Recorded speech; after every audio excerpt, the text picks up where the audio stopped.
How are we doing, everybody? It's Coach Alex from Maximize Potential coming at y'all with another great Wellness Wednesday. So I know we know about HIIT, but what about LISS? LISS is going to be another one of the most efficient ways of burning and using fat. But before we get into that, if you haven't noticed, our cold weather gear is finally here. We've got sweaters, we've got sweatpants, we've got beanies, and we've got a good assortment of hoodies. We've still got a deal going on right now, so make sure to grab some stuff while the deals are still on. I'm going to go ahead and leave a link down in the comments below. Today, we're talking about LISS training. So let's go ahead and jump right into it.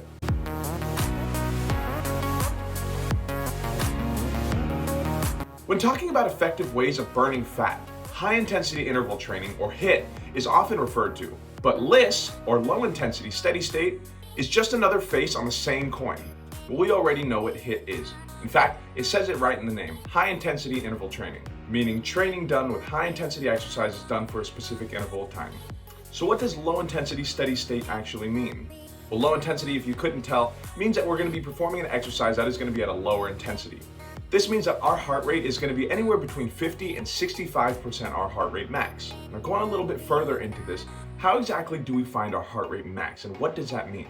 Well, our heart rate max is what is going to be our recommended 100% max, or beats per minute, for our heart. Now, a couple of different factors are going to go into this, such as our age, our gender, and even our resting heart rate. An easy way to find this is going to be the Tanaka heart rate formula. So we're going to go ahead and take 208 minus 0.7 times our age. So for myself, I am 24. So of course, first we're going to multiply that 0.7 by our age. For me being 24, that's going to be 16.8.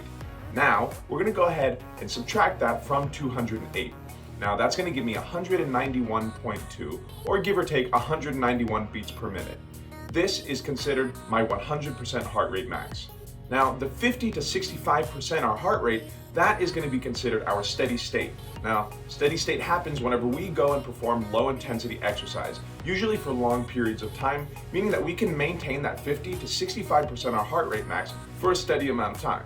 So for myself, if my 100% is 191 beats per minute, my 50 to 65% or steady state range is going to be anywhere between 95 and 125 beats per minute.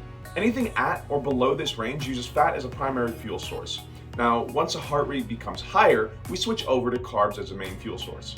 Now, we have to remember that fat is an incredibly energy-dense macro, meaning it burns very slowly. But we can expedite that burn by maintaining that heart rate within our steady state. Now, this being said, if we use LISS, we must understand that it's going to take more time in comparison to HIIT. As we talked about last week, HIIT training usually takes anywhere between 15 and maybe 30 minutes to be efficient, whereas LISS is usually going to require somewhere between 40 minutes to 60 minutes. Popular LISS exercises are going to be things like speed walking, hiking, biking, or long distance running. Everybody's body and mind is different, so of course, pick and choose which one you like the best and get out there and do it. Now, as I mentioned, LISS is very efficient when we get to the fat burning, but what other benefits can we see from it?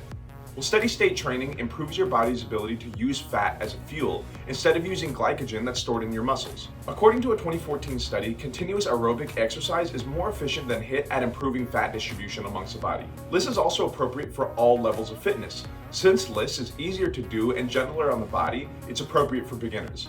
Intermediate to advanced fitness levels often use it as part of endurance training programs. As you can imagine, it's a very effective way to train for endurance events. Exercising at a lower intensity for a long period of time puts less stress on your heart and lungs than more intense workouts.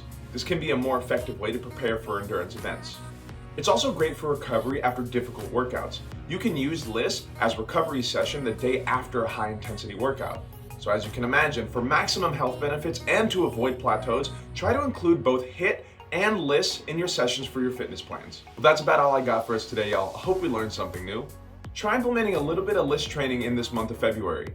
As I mentioned earlier, our cold weather gear is here, so go ahead and grab some while those deals are still on. Remember, y'all, this is always a conversation, so don't forget to leave a like, comment down below with anything that you learned, any questions that you may have, or suggestions for future content that you want to see. But other than that, I'm Coach Alex. Y'all be good, drink some water, and I'll see y'all in the next one.